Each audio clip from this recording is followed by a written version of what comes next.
भारत रत्न और पूर्व प्रधानमंत्री अटल बिहारी वाजपेयी ने बखूबी कहा था, हम अपने दुश्मन तो चुन सकते हैं पर पड़ोसी नहीं। वैश्विक पटल पर यह बात 100% सिद्ध होती है। जाहिर है, जब पड़ोसी का चुनाव हाथ में ना हो तो कूटनीतिक स्तर से ही आपसी संबंधों को साधा जा सकता है। कुछ ऐसा ही मंजर इन दिनों वैश्विक भू राजनीति में नजर आ रहा है, जहां कई देश आपस में सामंजस्य बिठाने की कवायद में जुटे हुए हैं। इसी कड़ी में बीते दिनों भूटान के प्रधानमंत्री शेरिंग टोब्गे भारत के दौरे पर आए थे।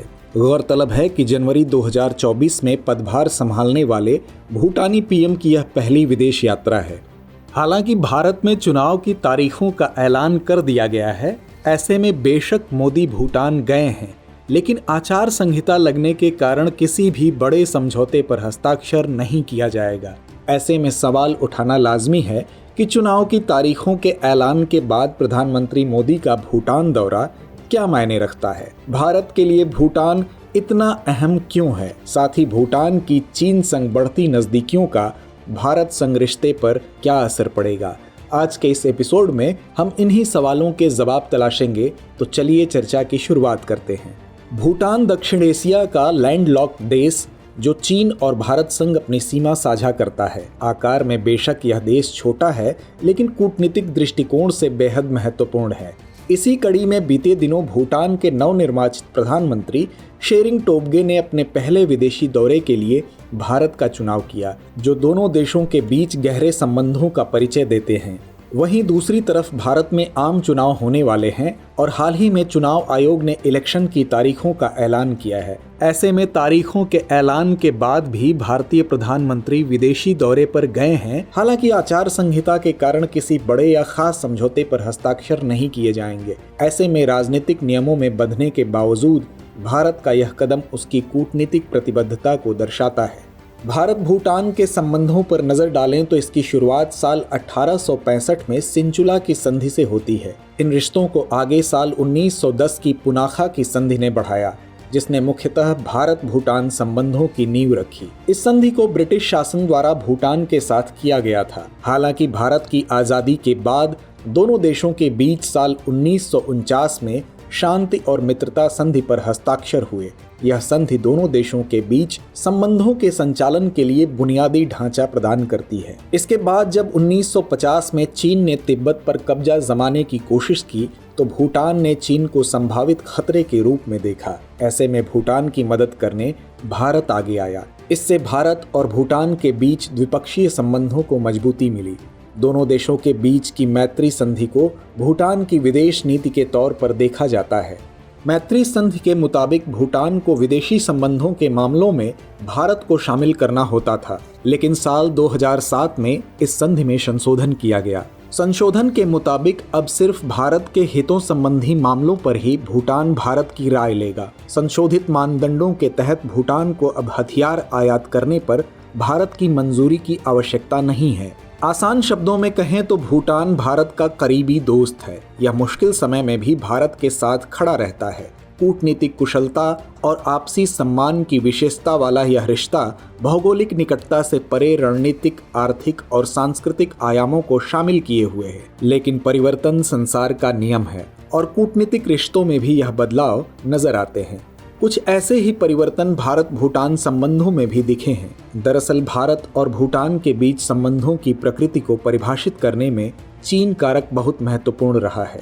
वास्तव में यही वह बात है जो भूटान को भारतीय हितों के संबंध में भू रणनीतिक महत्व प्रदान करती है। कभी व्यापार मार्ग की सुविधा के लिए इस्तेमाल होने वाला भूटान कूटनीतिक दृष्टिकोण से बेहद अहम हो गया। और यही कारण है कि धीरे धीरे चीन ने भूटान के क्षेत्र पर दावा करना शुरू किया।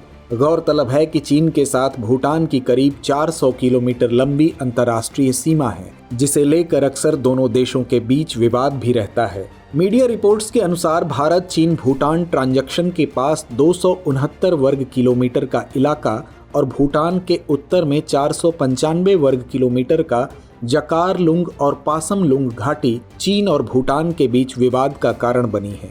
विश्लेषकों की माने तो विस्तारवादी चीन भूटान को 495 वर्ग किलोमीटर वाला इलाका देकर उसके बदले में 269 वर्ग किलोमीटर का इलाका लेना चाहता है। हालांकि दोनों देशों ने इस विवाद को सुलझाने के लिए लगभग 25 बार वार्ता की है, लेकिन अब तक दोनों देश किसी निर्णायक मोड़ पर नहीं पहुंचे हैं। वहीं चीन कहीं अन्य रास्ते के माध्यम से भूटान संग नजदीकियां बढ़ा रहा है और इसके जरिए वो भारत को घेरने की फिराक में है। दरअसल चीन जो इलाका भूटान से मांग रहा है वो भारत के सिलीगुड़ी कॉरिडोर या चिकन्स नेक के करीब है, जो भारत के लिए बहुत महत्वपूर्ण है क्योंकि वो पूर्वोत्तर राज्यों तक पहुंचने के लिए भारत का मुख्य रास्ता है।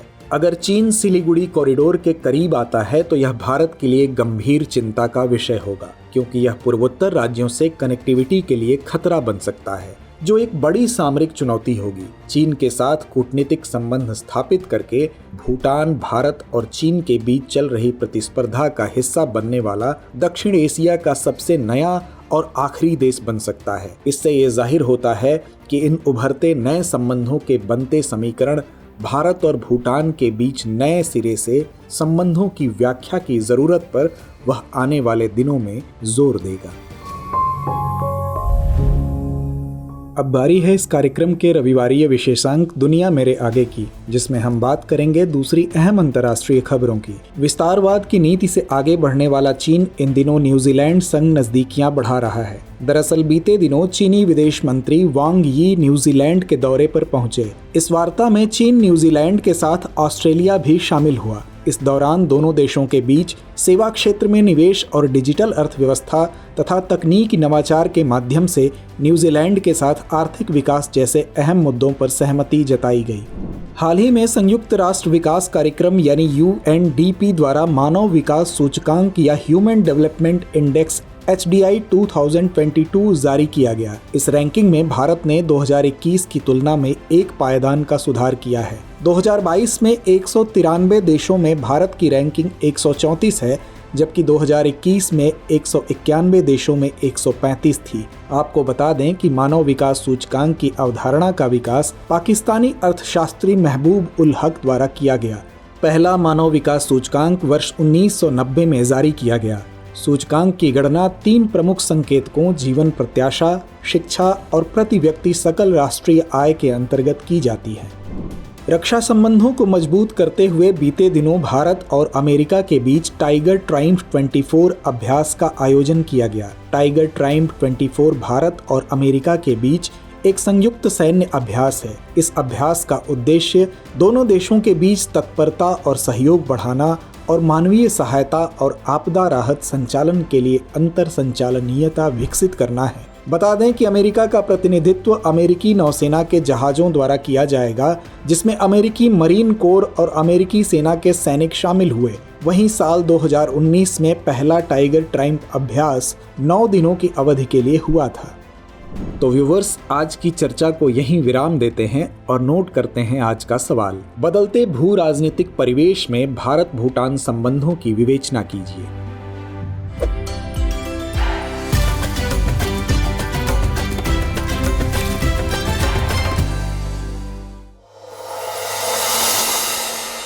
डियर व्यूअर्स, अपने एग्जाम की तैयारी को और बेहतर करने के लिए हमारे चैनल को लाइक, शेयर और सब्सक्राइब करना न भूलें।